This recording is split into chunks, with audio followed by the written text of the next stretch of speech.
How to save your story to your highlight on Instagram.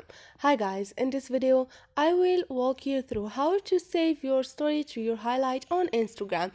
It's so easy and quick, so let's jump in. First thing, all you need to do is go to your Instagram and go to your profile. Now click on your picture profile. Now this is my story. All I need to do to save this story to my highlight is click on highlight icon. Now I'm gonna create a highlight, like for example how to media, add, done.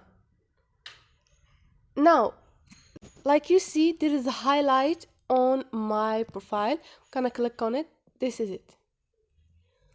So this is it guys. Hope this video was helpful to you, and if you like the video, don't forget to subscribe and like.